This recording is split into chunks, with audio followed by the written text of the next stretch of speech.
Eh bien, j'ai le plaisir de vous recevoir, vous, notre public, nos auditeurs sur Maxi Martinique 107.1, 107.3 FM et en simultané vidéo sur gtmac.fr pour les experts automoto. Et oui, nous sommes vendredi et comme tous les vendredis à 19h, les experts automoto de Martinique sont avec GTMag et Maxi Anti au Club 7 ce soir du Casino Batelière Plaza pour traiter l'actualité automoto d'ici et d'ailleurs. Ce soir, nous sommes avec vous grâce à Speedy Martinique, API Martinique, l'Arrobase, le restaurant du Casino Batelière Plaza, Label Web qui produit l'émission et gtmac.fr qui la réalise. Avant de débuter notre émission, chaque semaine, n'oubliez pas de retrouver, et tout le week-end, le sport sur RMC diffusé sur Maxi Anti 107.1 et 107.3 FM. Ce soir, on parle plus que jamais automoto avec Frédéric Lebel, chef des ventes Mercedes-Benz, véhicule particulier en Martinique. Bonsoir Frédéric. Bonsoir Jean-Marc. Très heureux de te recevoir. Socomar, on peut dire aussi. Très bien, oui. Hein, c'est la société Socomar. C'est le nom de l'entreprise. C'est le nom de l'entreprise, voilà.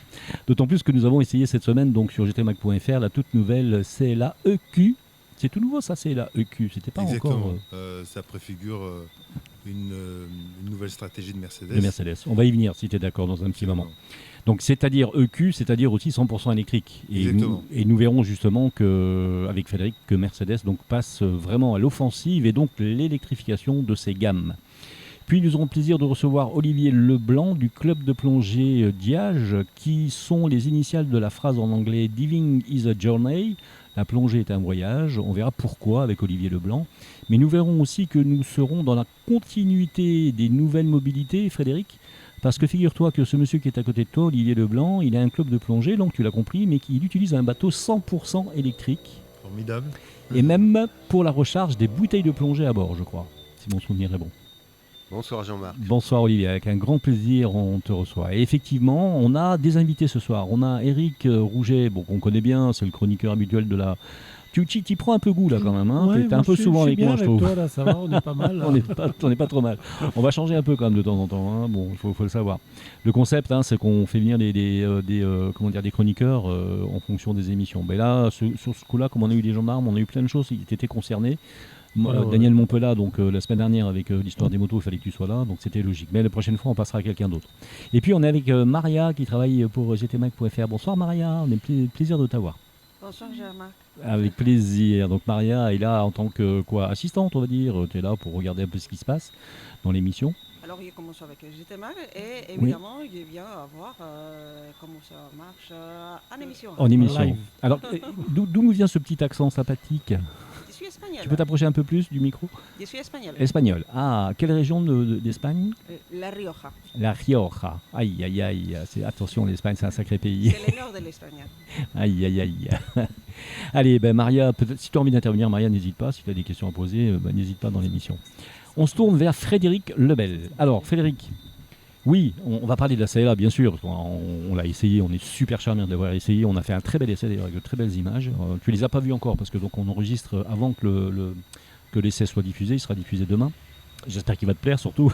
Mais normalement, oui. J'ai pas de doute. Il n'y a pas de doute, logiquement. Alors, oui, effectivement, Mercedes change d'époque, j'ai envie de dire, quelque part. Alors, elle a déjà fait plusieurs fois dans sa vie, Mercedes, hein, on est bien d'accord. C'est une marque qui a un historique. On ne va pas d'ailleurs aller dans le passé, mais moi, j'ai trouvé que sur les 10 dernières années, les lignes de Mercedes ont complètement évolué. Elles se sont complètement rajeunies. Tout à fait. On est passé d'un véhicule qui était considéré un véhicule pour les gens qui avaient dépassé la cinquantaine à un véhicule beaucoup plus jeune, beaucoup plus stylé, je veux dire, où maintenant tout le monde quasiment peut y accéder. Mais surtout, Mercedes maintenant passe à une autre étape, c'est donc l'électrification de sa gamme. L'objectif, c'est la réduction de l'empreinte carbone pour Mercedes-Benz, donc, et elle se lance un défi technologique, financier, industriel d'une ampleur jamais atteinte. L'objectif, c'est d'utiliser des matériaux, la plupart recyclables. Tout à fait. Et donc d'électrifier cette gamme. Alors, qu'est-ce qu'on entend par électrification chez Mercedes, Frédéric ? Passer toute sa gamme en électrique, en réalité.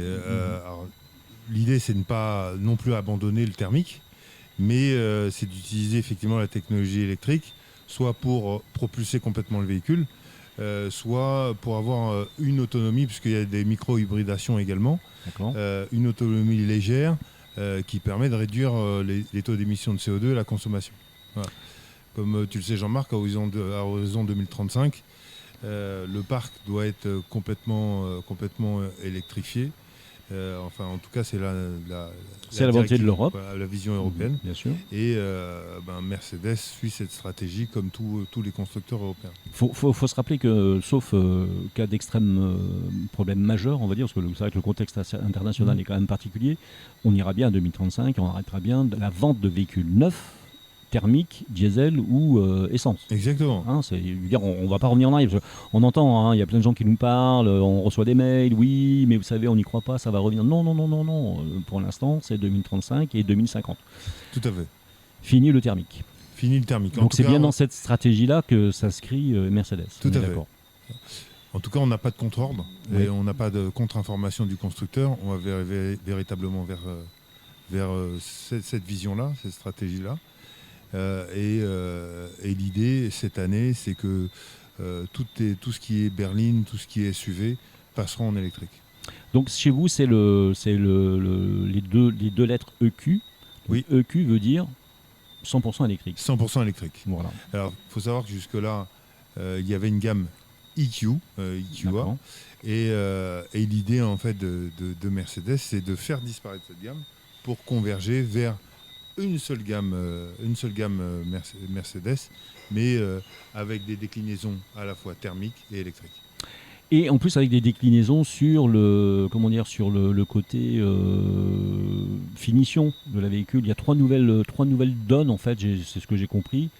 Le luxe de base, on va dire, le luxe moyenne gamme et le haut de gamme. Exactement. Donc, ça veut dire que c'est trois versions différentes d'un même véhicule. Par exemple, la CLA pourrait se décliner dans ces trois. C'est là qu'on a essayé donc EQ. Dans ces trois versions. Et on a essayé le départ de gamme, nous, la 250+. Est-ce que c'est ça? Tout à fait. Voilà. L'idée, c'est de converger complètement vers le luxe. Après, c'est un luxe qui doit rester accessible. Bien sûr. Et quand on parle effectivement de luxe, c'est la technologie, c'est les finitions, c'est également les motorisations. Et c'est également l'expérience client.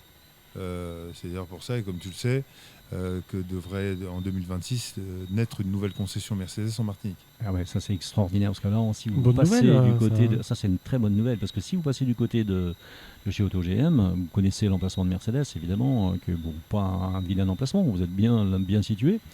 Mais il y a mieux.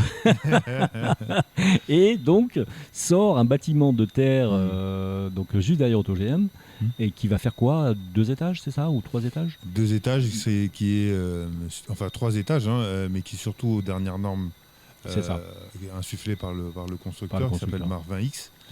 Et avec au-delà des bâtiments, une nouvelle manière d'accueillir effectivement nos clients et nos prospects. Un concept store un peu ou nouveau? Ouais. Voilà, c'est-à-dire qu'il y a un accueil, c'est conceptuel en fait. C'est complètement conceptuel. Il y a une manière d'accueillir aujourd'hui, que ce soit pour la vente ou la pré-vente, le client pour qu'il véritablement se sente dans une marque de luxe. C'est ça. Il me semble que c'est assez important. D'ailleurs, pour avoir été en Allemagne et avoir eu le plaisir d'aller dans le bâtiment de Mercedes à l'Arena, donc quand on voit sur 3-4 étages, on voit des Mercedes comment dire, exposés, ça donne envie déjà de rentrer dans le bâtiment, ça donne envie d'aller voir, d'aller tester, d'aller. Bon, donc c'est sûr qu'il y a ce côté. Un petit peu attractif quand même du premium. Et puis après, il y a le prix qu'on va mettre dans la voiture. C'est vrai qu'on va mettre un certain prix et qu'on s'attend à une certaine qualité de service. Voilà. Et Frédéric en est le spécialiste parce que Frédéric sort de... Il est l'initiateur un petit peu de cette qualité de service que tu apportes dans la concession. Tu as amené beaucoup de changements chez Mercedes. J'essaie. En tout cas, il y a... c'est ce qu'on m'a dit. Il y a une stratégie qui est demandée par le constructeur. Moi, il faut savoir, si je peux parler un peu de mon parcours. Avec plaisir. J'étais un basketteur de haut niveau et qui a fait sa reconversion en automobile. Et j'ai toujours fonctionné dans des marques premium. Donc, l'expérience client, l'exigence des clients, que ce soit pour des marques BMW, Smart, qui était également une marque premium ou Mercedes. C'est effectivement un aspect auquel je suis extrêmement sensible. Bien sûr. Et pour moi, ce qui fait la différence, à côté de la marque, parce que la marque c'est important, c'est effectivement ce qu'on fait vivre, et c'est l'humain. Et effectivement, je manage mes équipes dans ce sens-là pour les sensibiliser au fait qu'on travaille dans une belle marque qui est investie en recherche-développement, qui a une vision vers le futur. Et on doit effectivement accompagner cette vision-là et amener nos clients, nos visiteurs à cette expérience-là. Alors, il y a un hic dans tout ça. Et Il y en a toujours. Hein. il y a un hic dans tout ça, c'est qu'effectivement, on est dans une marque premium qu'on connaît très très bien. Mercedes existe depuis l'après-guerre, on va dire, de façon très commerciale, de façon expansive, on va dire, depuis l'après-guerre. Et puis, arrivent sur le marché des marques chinoises qui n'ont pas l'historique que vous avez, bien sûr, dans un premier temps, mais qui, en plus, n'ont pas le poids du passif lié aux véhicules construits thermiques, diesel ou essence. Donc, ils sont presque des startups, on va dire, de la voiture électrique et qui arrivent avec des produits plutôt à bas prix, avec une certaine qualité malgré tout. Et qu'est-ce qui se passe pour Mercedes ? Comment vous vous en sortez quand vous avez une marque en face de vous qui est bien moins chère avec à peu près le même type d'options, quels sont les arguments qu'on peut rétorquer ? Moi, je les connais un peu, mais quels sont les arguments qu'on peut rétorquer finalement ? C'est là où c'est ce qui va faire la différence entre une marque automobile qui existe depuis 1926, qui converge vers l'électrique, et des marques qui effectivement ont développé jusque-là des batteries qui convergent vers l'automobile. On a pour effectivement vocation de faire vivre l'historique et l'expérience d'une marque qui a cette grande expérience automobile, qui a cette notoriété, et de effectivement convaincre le client qu'il faut venir chez Mercedes, bien entendu. C'est pas un smartphone, c'est une voiture. C'est une voiture. Et une voiture, c'est pas qu'une batterie, c'est pas qu'une transmission. Il y a toute une technologie et tout un environnement, notamment en termes de sécurité, de motricité, qui nécessite de la recherche et du développement, une expérience là-dessus. C'est pour ça qu'en parlant justement de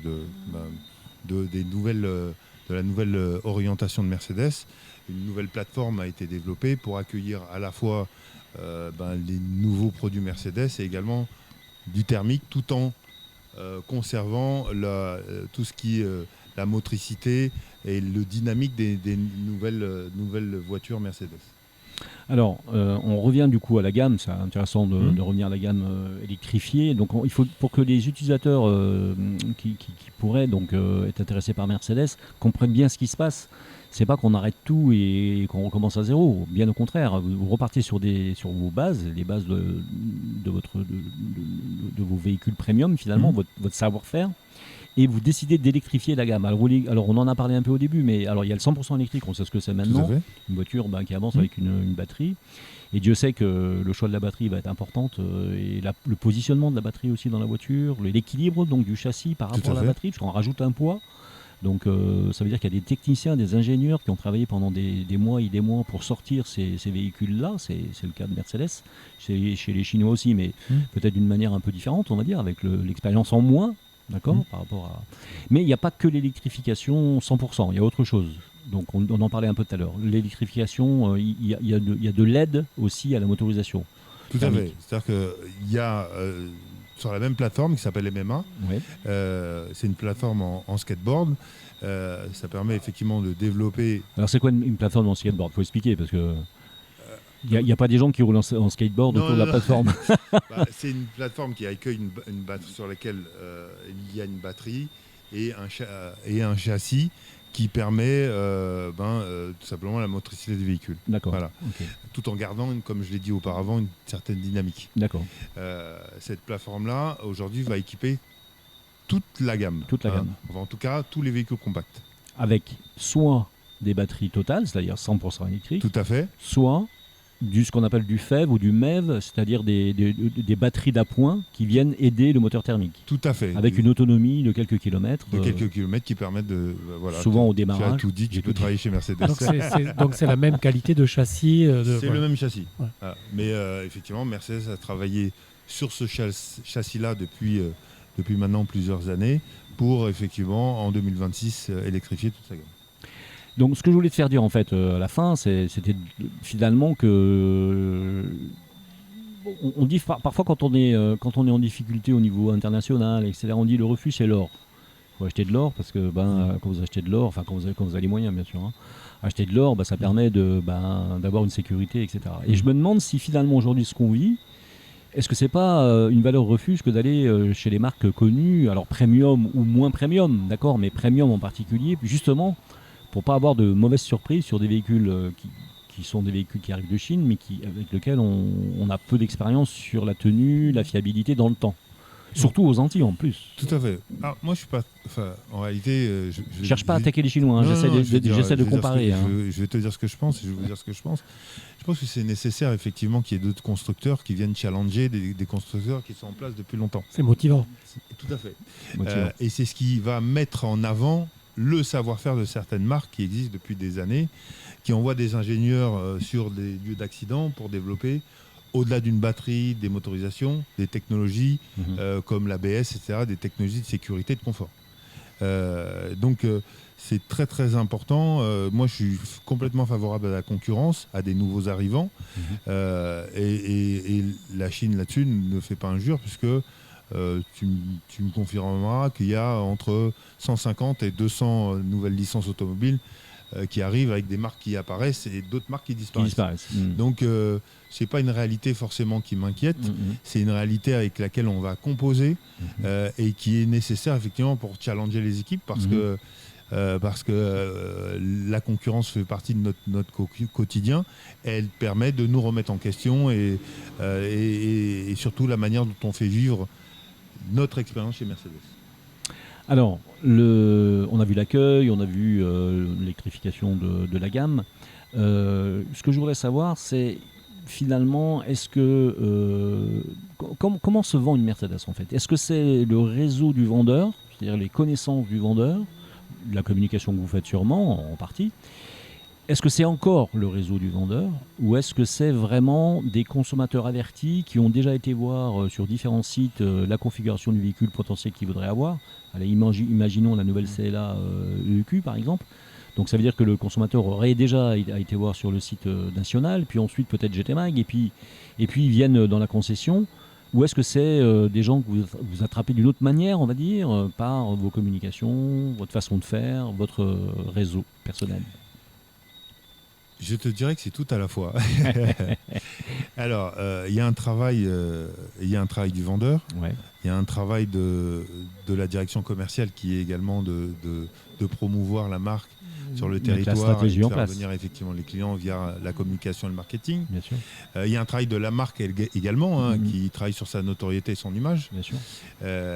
Donc c'est tout à la fois.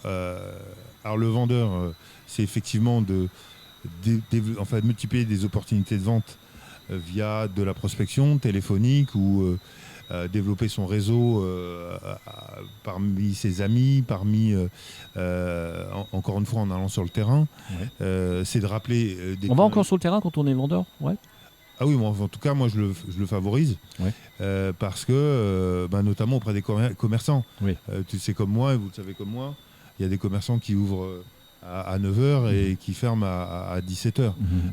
Aller voir une concession pour aller ou aller se balader en concession pour acheter un véhicule, c'est pas toujours aisé. Ils n'ont pas forcément le temps. Et quand ils l'ont, ils n'ont pas forcément le temps de faire plusieurs concessions. Donc moi, ce que j'invite en général mes collaborateurs, c'est d'aller en amont pour se présenter et d'être un peu la porte d'ouverture de la marque. Voilà. Ça me rappelle. Alors, on va faire une comparaison qui n'en est pas une. On peut pas la faire parce que on a reçu la semaine dernière Toyota, on peut le dire. Hein. Oui, non, tu peux en parler. Et ils nous ont dit qu'ils ouvraient très tard en fait dans la journée, donc ça facilitait aussi à la clientèle de pouvoir venir à la concession. Est-ce que ça sera un peu le cas ? Est-ce que c'est un peu le cas pour vous ? Ou est-ce que vous préférez cette option du terrain Je pense que tout, comme je l'ai dit, tout est valable. Mais en réalité, en agissant, au lieu d'attendre, on démultiplie les opportunités de vente. On démultiplie surtout les prises de contact avec aujourd'hui avec des prospects ou des gens qui peuvent être intéressés et qui n'osent pas parfois franchir la porte des concessions parce qu'ils ont, eux, des a priori. Quand on va vers eux, Vous allez vers le client en fait. Voilà, on peut lever ces a priori, on peut apporter déjà un contact humain parce que, et tu le sais Jean-Marc, on a déjà discuté, Bien sûr. l'humain est pour moi le centre de tout. C'est la base. La base, quelle que soit la marque. À partir de là, dès qu'effectivement on a établi un contact humain, tout peut se générer. Tout peut démarrer, tout peut Exactement. commencer. Allez, on fait justement une petite pause publicitaire et on se retrouve dans un petit moment pour parler de la suite, tout simplement, Pas de de souci. Mercedes et surtout de notre essai, de la CLA EQ, parce qu'on n'en a pas parlé encore. Et après, vous verrez, on parlera de bateaux électriques. C'est quand même assez génial. A tout de suite, on fait une petite pause.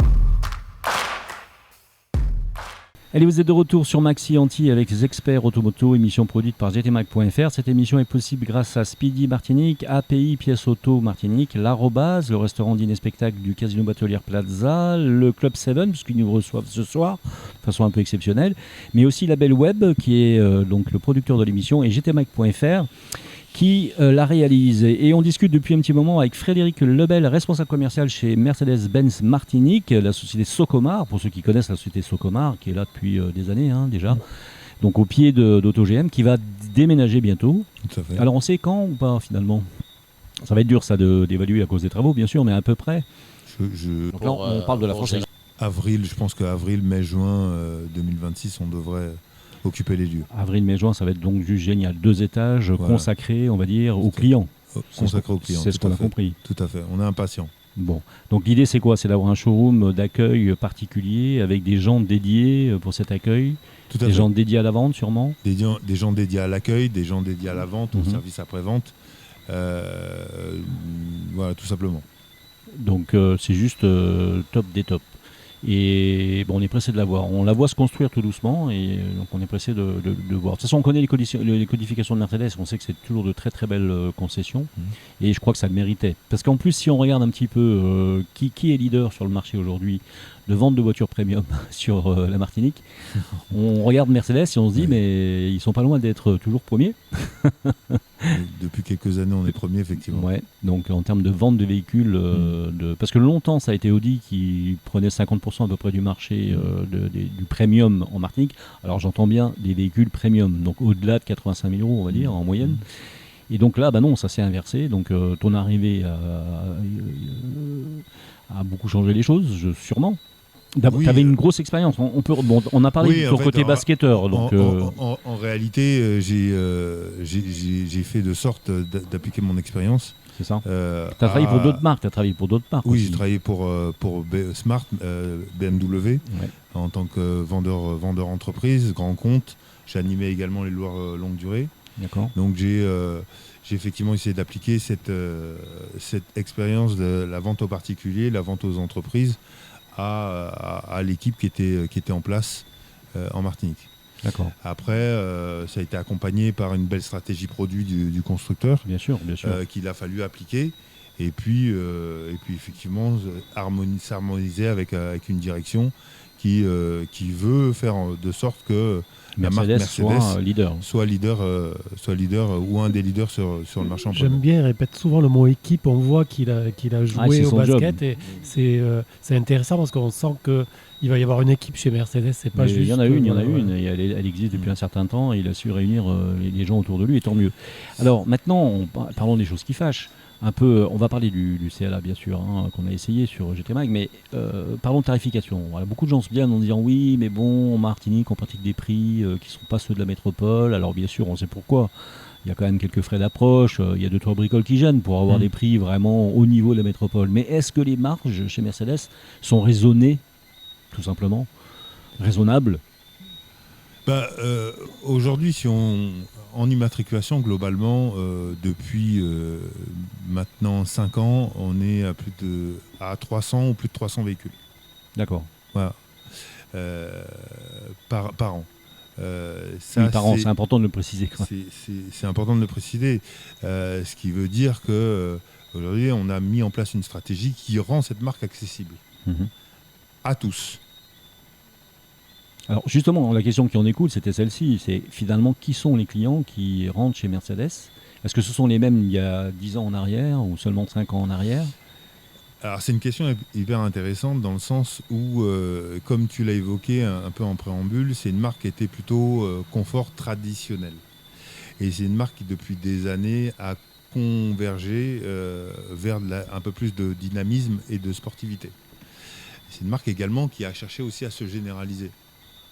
Et on l'a vu, les modèles classe A, les modèles classe B, le GLA. Donc ça, c'est pour répondre à une stratégie de grand public.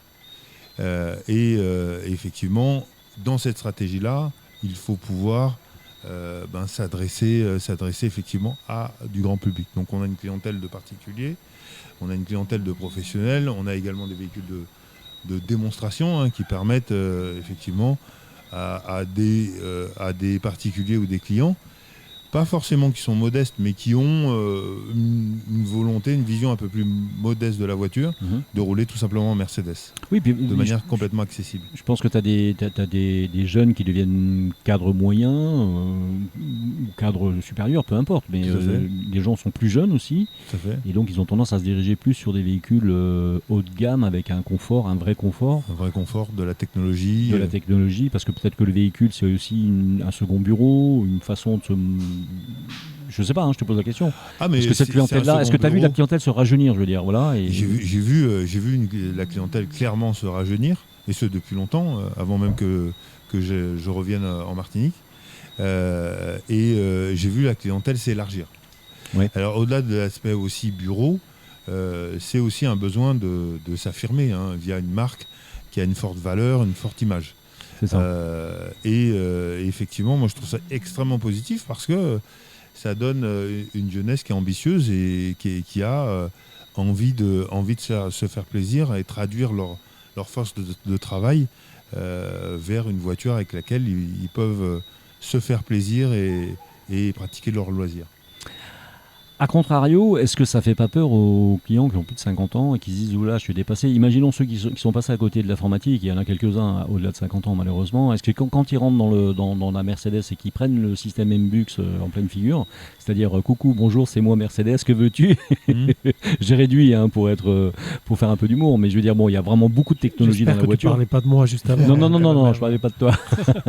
Est-ce que, à contrario, justement, la clientèle qui est censée être attirée par ce véhicule, d'abord parce qu'elle est plus aisée, plus confortable en salaire ou en retraite, est-ce qu'elle n'est pas un peu réticente quand elle voit l'évolution technologique de ces voitures?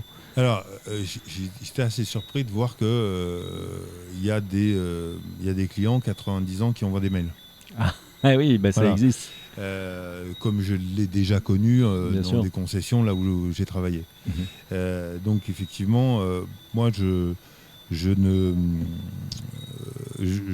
pense que effectivement la technologie est accessible à tout le monde. Après, on a un dispositif de Star Expert, d'experts produits, qui va dans l'expérience, et j'arrête pas depuis le début de cette émission de parler de l'expérience.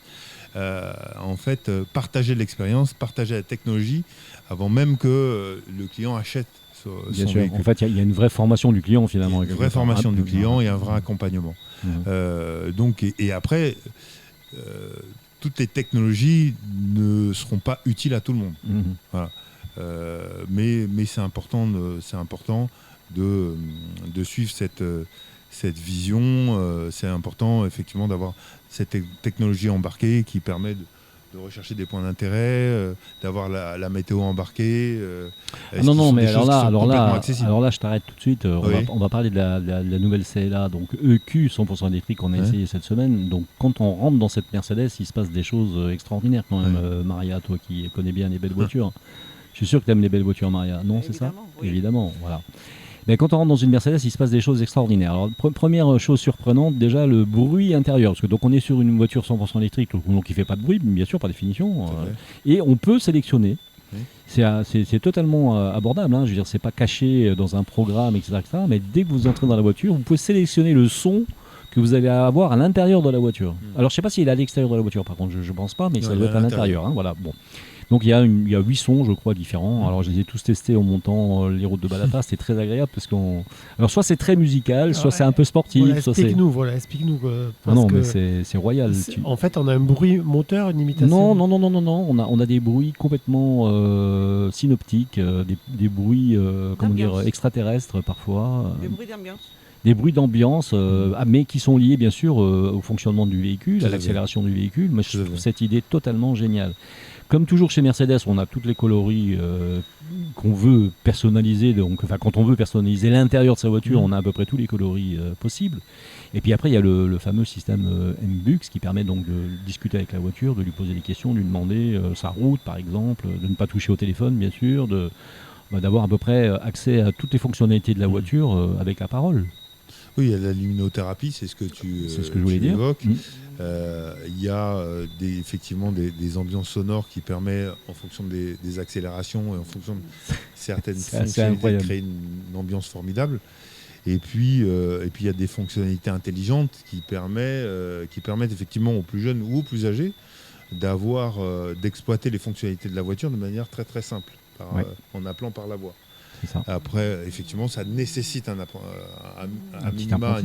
apprentissage, mais c'est des aides au stationnement, par exemple. Enfin, il y a plein de choses qui permettent de ne pas abîmer sa voiture et puis de la garer presque sans y être dedans. Tu parles pour Maria, là, non.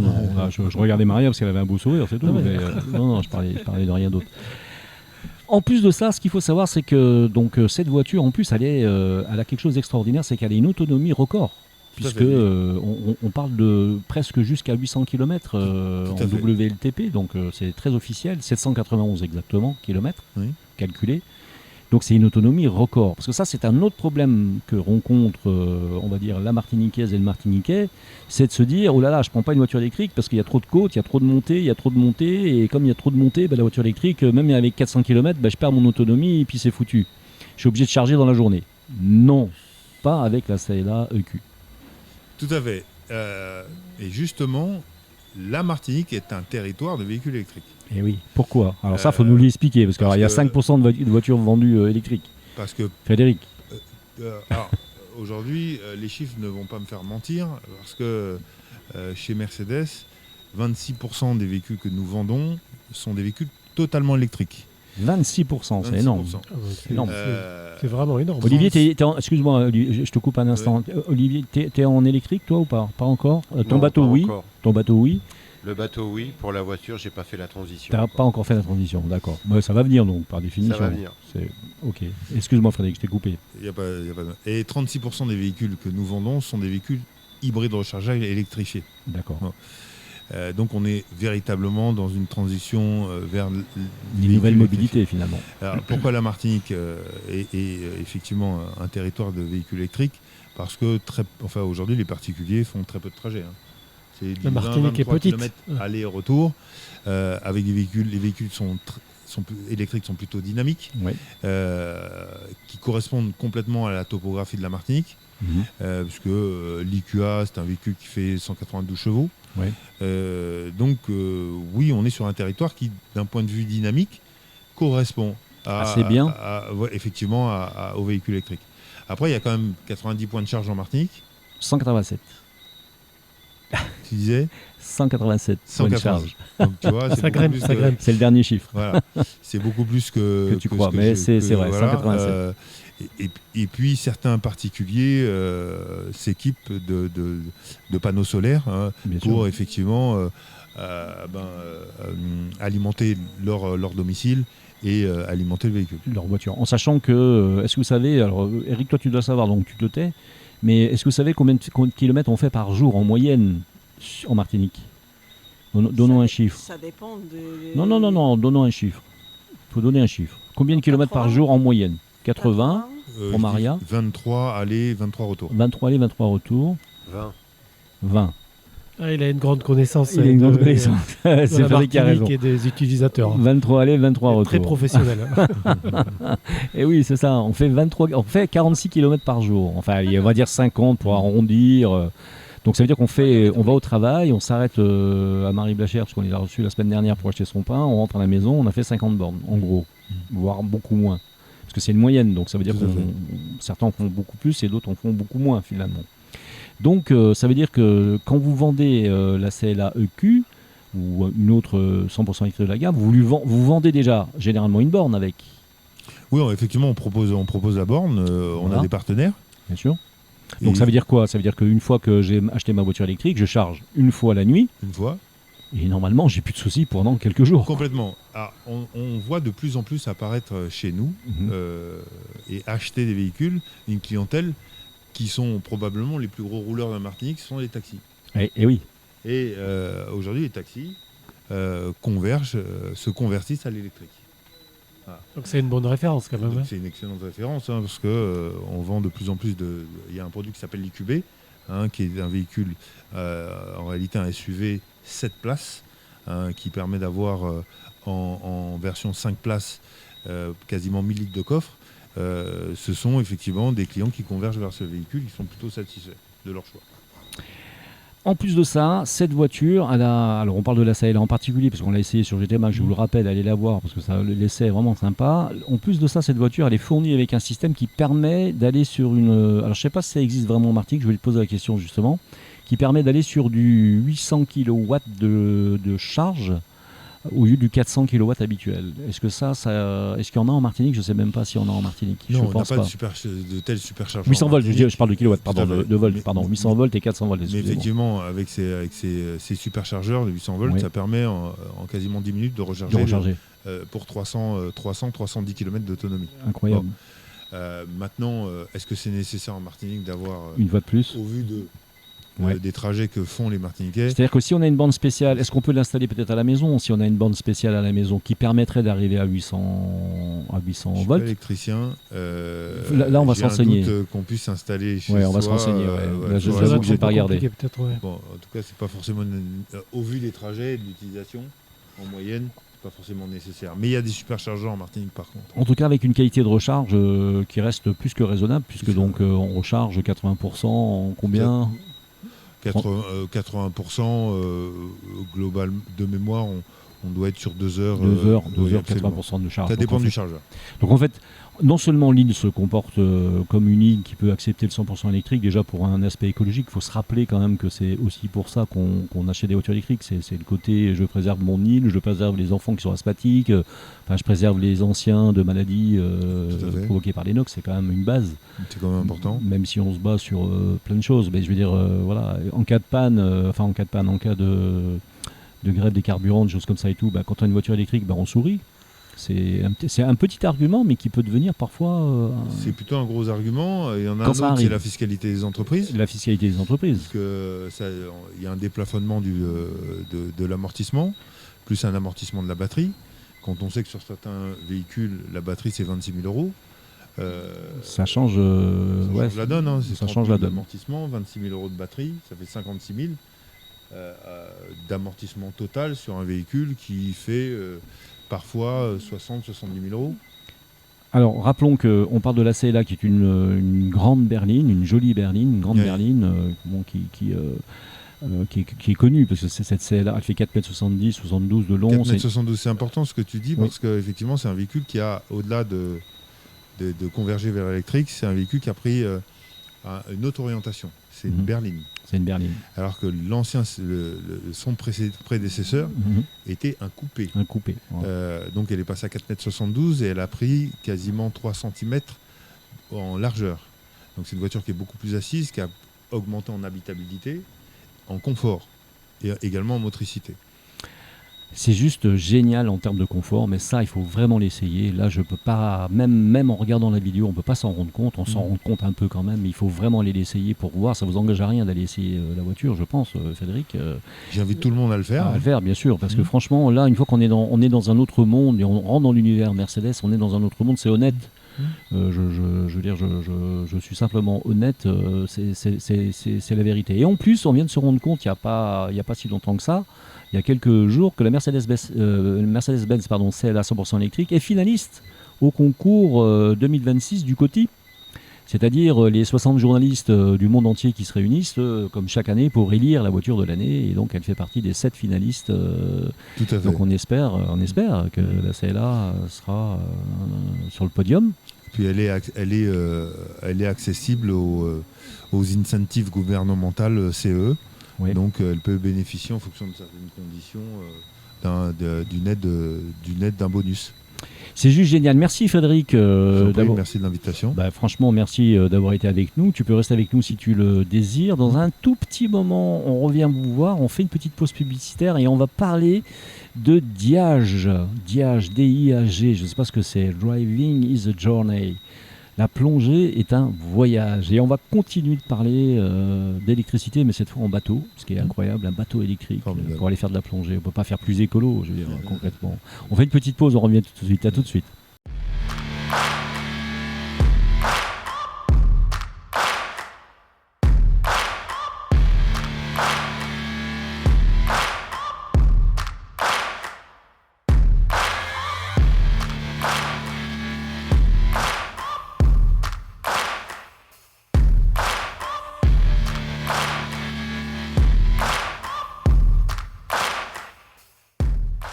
Eh bien, vous êtes de retour sur Maxi Anti avec les experts automoto, émission produite par gtmac.fr. Cette émission est possible grâce à Speedy Martinique, API Pièces Auto Martinique, l'Arrobase, le restaurant dîner-spectacle du Casino Batelière Plaza, le Club 7, puisqu'ils nous reçoivent ce soir exceptionnellement, mais aussi Label Web qui produit l'émission et gtmac.fr qui la réalise. Elle est possible cette émission aussi grâce à Maria qui est avec nous.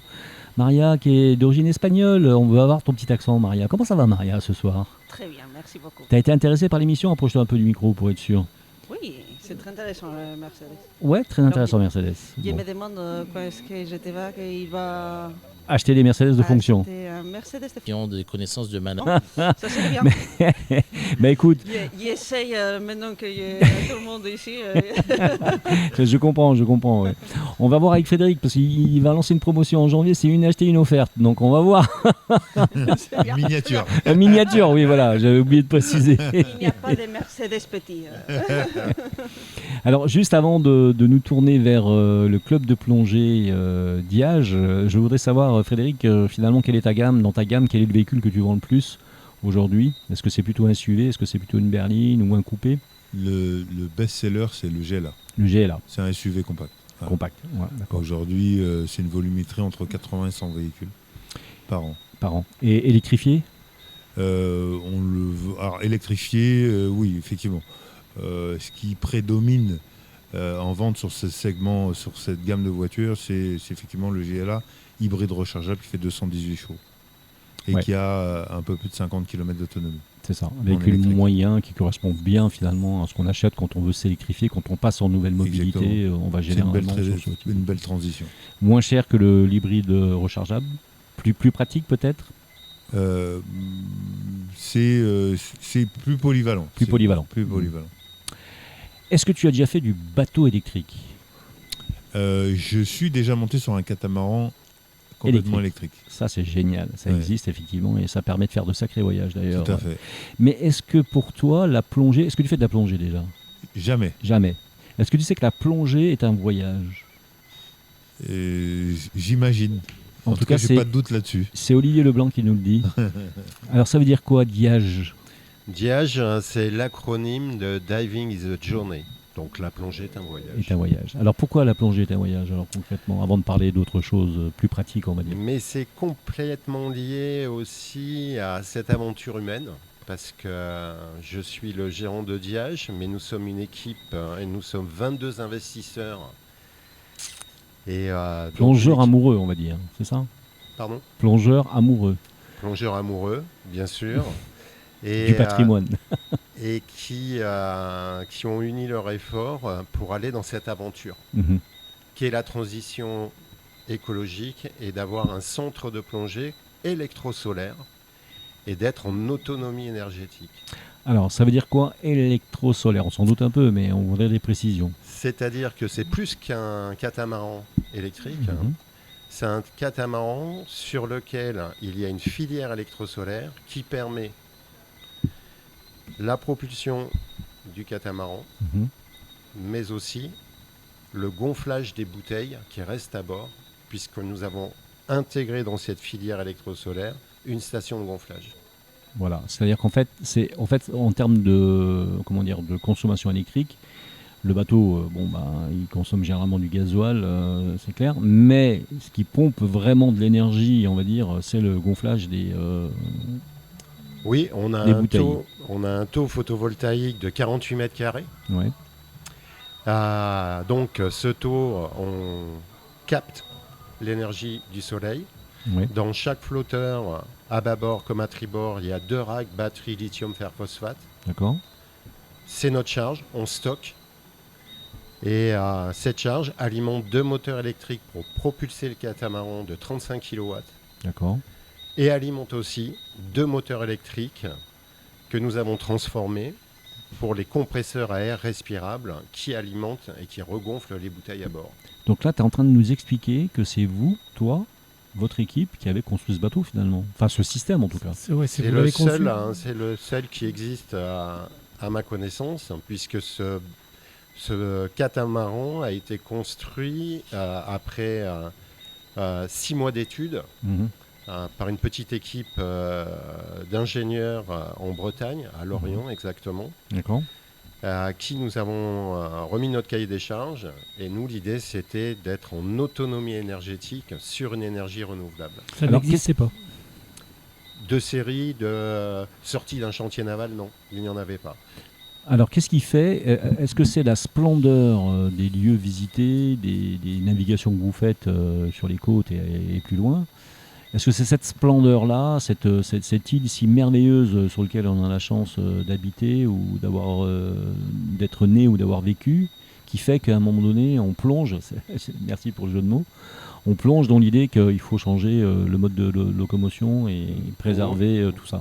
Oui, il y avait comme une évidence, notamment sur notre secteur, nous c'est le Nord Caraïbe, il y a 2 aires marines protégées. Il y a la réserve Albert Falco du Prêcheur. Ouais. Il y a la montagne Pelée et les Pitons qui sont devenus depuis 2 ans et qui sont sous le patrimoine de l'humanité qui sont UNESCO. Bien sûr. Donc dans cet écrin-là, nous, acteurs... Puis le fait de faire de la plongée déjà. Oui. Nous, acteurs, cette transition écologique, la technologie aujourd'hui le permet. Ça devenait évident. On ne va pas continuer à impacter les milieux marins que nous fréquentons, alors qu'il y a la possibilité de faire cette transition-là. Alors on voit bien que les nouvelles mobilités, ça concerne vraiment tout le monde finalement, quelque part, et que cette transition énergétique qu'on doit réaliser, elle paraît comme un pavé un peu dans la mare, c'est encore une fois un jeu de mots. Un pavé dans la mare, mais en fait, la réalité, c'est que la planète, on le voit bien, chaque année, la planète change, pas dans le bon sens, des tempêtes. Enfin, moi, je me souviens de ma maman qui me disait, oulala, il y a 20 ans en arrière, 26 ans en arrière, tu pars aux Antilles, tu pars dans un pays où il y a des tempêtes, tu vas mourir, c'est sûr, etc., etc. Et en fait, quand je suis parti, il y a eu des tempêtes dans l'est de la France, souvenez-vous, je ne sais plus quelle date, je ne la mettrai pas, mais je crois que ça doit être 2000 ou 2001, il y a les toutes les grosses tempêtes, toutes les grosses catastrophes, elles ont été finalement en métropole, il y en a de plus en France plus. hexagonale. Il y en a de plus en plus. On voit bien que la planète change, donc ça s'inscrit quand même dans cette démarche. Et la question que je voulais te poser, c'est que toi alors on va continuer de parler de ton activité, mais quand tu plonges avec tes amis, tes touristes ou les gens que tu fais plonger, où c'est qu'on en est en fait au niveau des fonds marins? Est-ce qu'on retrouve Est-ce qu'on voit la détérioration beaucoup de voilà, exactement. La détérioration, elle est liée effectivement au changement climatique, au réchauffement de l'eau. Et les premières victimes sont toutes les communautés coralliennes qui, avec une variation et un réchauffement de l'eau, finissent par blanchir. Blanchir, ça veut dire qu'il meurt, hein, c'est ça? Tout à fait. Tout à fait. Il y a la pollution. Donc, c'était surtout là-dessus que je voulais essayer de te faire parler. On retrouve des choses. L'impact que l'on a, nous, de par notre activité, et toute l'activité plaisancière aussi, côtière, sur ces écosystèmes-là. Ouais. Donc tout ce qui est rejet de gaz à effet de serre, le CO2, etc., tout ça, ça participe à Ce que je veux dire, c'est que tu le vois réellement. C'est-à-dire que quand tu prends ton bateau, que tu plonges, tu vois que la planète évolue, qu'elle change, qu'il faut faire quelque chose en fait. Il faut travailler sur les rejets, on va dire. Ma carrière de plongeur, je l'ai fait essentiellement en Martinique. Donc ça fait 40 ans que professionnellement je plonge, dont 35 années au même endroit sur le Nord Caraïbe. Donc effectivement, oui. Donc tu es un témoin privilégié de ça. Enfin, privilégié ou non. Tout à fait, ouais. Tout à fait. L'idée de ce bateau, c'est pour éviter quoi finalement concrètement? Si tu étais sur un bateau classique avec des gonfleurs classiques, tu consommerais quoi et quel type de carburant et combien par semaine peut-être, je sais pas, ou par mois ou par année? Alors, tu as fait l'économie de tout ça, tu as dû noter tout ça. Ouais. Mais ce que je peux te dire, c'est que sur les 12 premiers mois d'exercice, avec une motorisation inboard équivalente à moteur gasoil et le nombre d'heures moteur que l'on a fait sur les 12 premiers mois, on aurait dû rejeter 35 tonnes de CO2. Ouais, et là, c'est zéro. Ça a eu un coût quand même, puisque c'est vous qui avez conçu ce bateau là, du coup. Et du coup, ça doit de faire un prototype comme ça coûte quand même un peu d'argent, non? Oui, mais c'était aussi le challenge pour un petit chantier naval à Lorient et qui s'oriente dans la même idée que la vôtre. Exactement. Donc oui, il y a eu un surcoût, mais en fait, il n'est pas si énorme par rapport à une construction. La construction en elle-même, c'est contreplaqué époxy, donc c'est une construction classique. Classique. Mais la partie donc filière électrosolaire par rapport à une motorisation thermique, elle n'est pas si énorme que ça, mais oui, il y a quand même 40% de plus. Vous n'avez pas eu d'aide pour ça ou...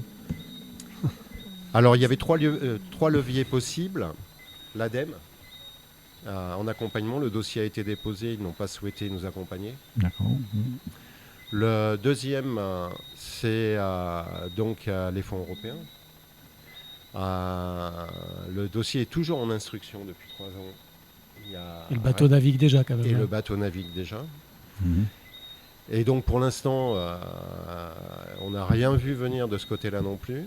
Et le troisième, c'est le SIOP, c'est la subvention au crédit d'impôt opérationnel. Et puis bon, je pense que tout le monde sait un petit peu la valse des gouvernements et où on en est actuellement. Donc il n'y a rien qui se décide sur ce levier-là. Donc on avait quand même conscience qu'on prendrait un risque, on allait prendre un risque si on mettait la subvention dans le plan de financement. Et c'est pour ça qu'on ne l'a pas fait. Et heureusement qu'on ne l'a pas fait. Parce que vous seriez encore les autres projets. Parce que le projet, le bateau ne serait pas là, il ne naviguerait pas. Et là, ça va faire bientôt 2 ans qu'on navigue.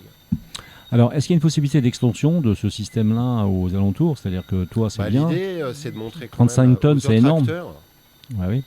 Que c'est possible. Que c'est possible, voilà. Est-ce qu'il y a déjà d'autres... Les inviter à faire cette transition-là. Est-ce qu'il y en a qui sont rapprochés de toi pour ça fait peur. Ouais. Pour l'instant, ça fait peur. Pour l'instant, ça fait peur. On est très scruté. À la moindre petite anomalie, ou si on ne sort pas, on dit « Ah tiens, peut-être qu'ils sont en panne ». Ça marche peut-être pas. Approche-toi un peu de ton micro pour être sûr qu'on t'entende bien. Mais bien sûr que c'est expérimental. Quoi. Voilà, c'est le test pour tout le monde. Ils attendent. Que ça n'a pas fonctionné du premier coup. Qu'il a fallu réviser la copie, etc. Ouais, mais ça fait quand même 18 mois qu'on fonctionne en autonomie énergétique et sans polluer. Alors maintenant, on a vu les moyens pour se faire, et se faire, c'est plonger. Donc comment ça marche le club d'IAGE? Alors déjà, j'ai trouvé quelque chose d'extraordinaire, c'est que les plongeurs, les gens qui étaient associés autour de ce projet, et qui sont toujours peut-être associés autour de ce projet, sont aussi des anciens de l'équipe du commandant Cousteau. Donc on a un ancien basketteur professionnel et on a un ancien de l'équipe du commandant Cousteau. Tout à fait. Il y en avait même deux. Il y en a un qui malheureusement est décédé. C'est Bernard Delmotte qui était le chef plongeur sur la Calypso, qui est venu présenter avec moi le projet à Porte de Versailles en 2023 au Salon de la plongée. D'accord. et qui malheureusement a eu un accident en plongée à Marseille. Une semaine plus tard, il est décédé. Ouais. Et le deuxième, il est en Martinique. Il est bien connu des plongeurs martiniquais. Il s'appelle Michel Métairie. Et il a été aussi le découvreur des épaves de la rade de Saint-Pierre. D'accord. Et c'est lui qui avait fait venir à l'époque la Calypso, c'est-à-dire en 78. Oui. En 1978, au siècle dernier. Mais oui, au siècle dernier déjà. Qui a fait venir donc Cousteau, Albert Falco, toute l'équipe, etc. dans la rade de Saint-Pierre pour et que l'on peut voir d'ailleurs dans les archives. Il y a un film de Cousteau qui s'appelle Fortune de mer. Dans aux archives de l'INA, effectivement. Ouais. Et on voit toute cette époque-là. Il faut arrêter de taper sur le pied du micro parce qu'autrement on va l'entendre à la radio, c'est sûr. Vous êtes à Saint-Pierre, hein, c'est ça? Oui, on est au Carbet, mais vraiment à l'entrée de Saint-Pierre. Ouais. Alors, donc, comment qu'on fait donc, pour prendre contact avec Diage? Comment ça se passe en fait une plongée avec vous? C'est une plongée classique comme un club de plongée habituel où il se passe Du point de vue de la réservation, oui, c'est on classique. réserve. Après, qu'est-ce qui va se passer après? Du point de vue de la pratique et des sorties journées qui sont organisées, bien évidemment, ça a bousculé complètement notre organisation. Puisque c'est vivre l'autonomie énergétique dans le cadre de son travail et de l'organisation de sorties plongées, c'est prendre continuellement des paramètres en compte, le volume de plongeurs, la distance des sites, les lieux que l'on va fréquenter, la météo. Bien sûr, c'est important, ça me paraît important. Est-ce que c'est grand soleil? Est-ce que le vent contraire, le vent... Est-ce que ça va durer? Est-ce que ça va durer? Le vent, les vagues, et tout ça va faire qu'on va monter des combos demi-journée ou journée, associé à un autre combo journée plus un autre, ça va faire un combo semaine qui va fonctionner et qui va nous permettre de sortir tous les jours. Au début, on n'avait pas très bien intégré cette logique évidente quand on est en autonomie énergétique, c'est d'avoir le souci de la conservation de la charge. Ah oui, bien sûr.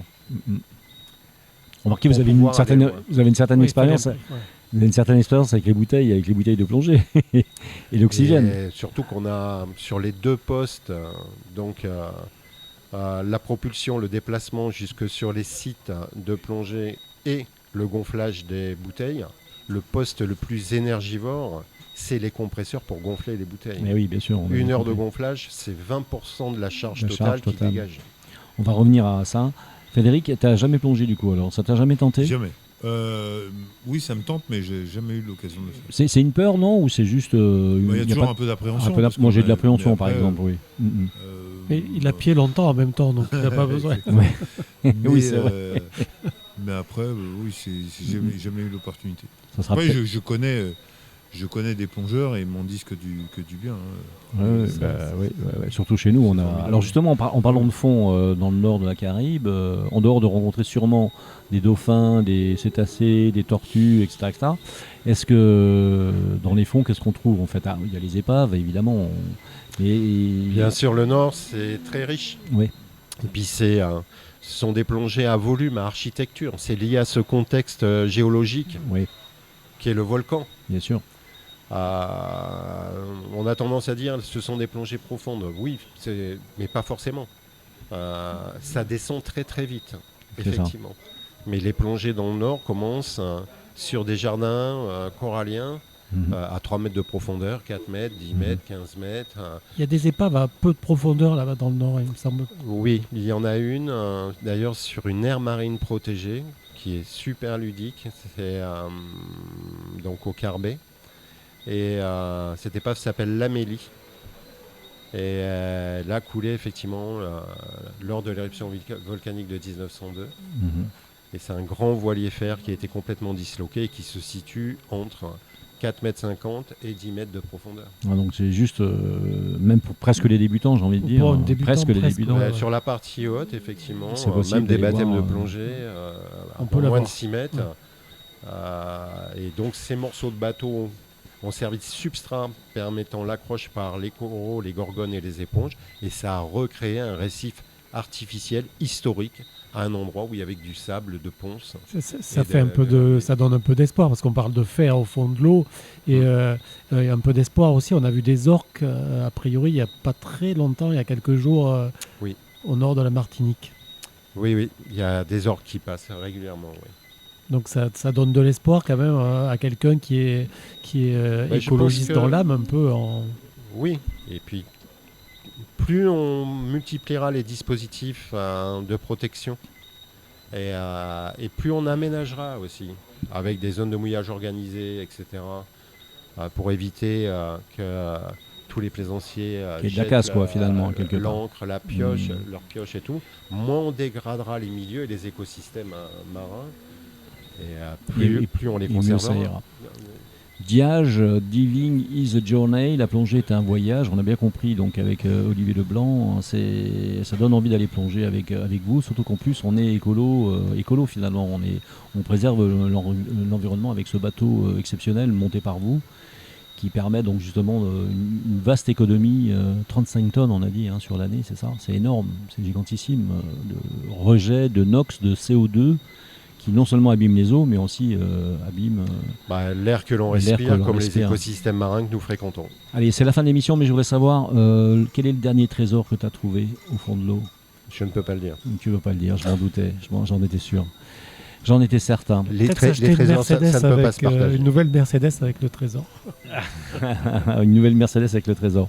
Frédéric, merci d'être venu dans cette émission. On s'est super régalé. Il faut aller voir absolument l'essai de la. Il faut absolument aller voir l'essai de la CLA EQ qu'on a donc qu'on vous propose sur gtmac.fr. Il y a un essai complet vidéo bien sûr, mais il y a un essai, il y a un article aussi complet qui rappelle tous les effets positifs de ce véhicule à la fois sur le consommateur potentiel, l'utilisateur potentiel, mais à la fois sur l'environnement, puisque c'est un véhicule 100% électrique. Donc c'est hyper important. Merci à Olivier Leblanc qui est venu donc pour nous présenter Diage, donc ce club de plongée qu'il faut absolument aller tester véritablement pour rester dans le cadre de ce qui doit être une plongée, c'est-à-dire le respect de l'environnement. Exactement. De la faune marine, bien sûr, et terrestre, tant qu'à faire. C'est important, non, il me semble. Et nous aussi. Et nous aussi, bien sûr, par définition. Merci à toi, Eric Rouget, spécialiste, expert automoto de l'émission. Je cherche ma fiche depuis tout à l'heure, mais j'arrive pas à la trouver, mais c'est pas grave. Merci à Maria qui est venue nous voir en candide, un petit peu pour voir comment se déroulait une émission sur GT Mag. Maintenant, tu sais. Donc, tu n'es plus collable. Merci beaucoup. Bon. J'espère être invité sur notre occasion. Oui, mais il faudra que tu viennes pour nous parler un petit peu de ton job auprès de gtmac.fr. Ça serait sympa de venir nous parler un petit peu de ce que tu vas faire. Donc, dans la prochaine, ça sera en janvier, puisque donc là, on vous souhaite donc de bonnes fêtes de fin d'année, puisque donc on s'arrête pendant quelques temps. On reprend aux alentours du 10 janvier, je crois, si mon souvenir est bon. Merci à vous tous d'être venus. Merci Jean-Marc. Franchement, merci Jean-Marc. Je vous souhaite une excellente fin de semaine. N'oubliez pas que tout le week-end sur RMC, vous avez donc tout le sport. Et puis rendez-vous donc début janvier. Bonne fête de fin d'année, bonne fête à tous, tout simplement. Merci. À très vite. Merci encore. Bye bye. Bye. Bye.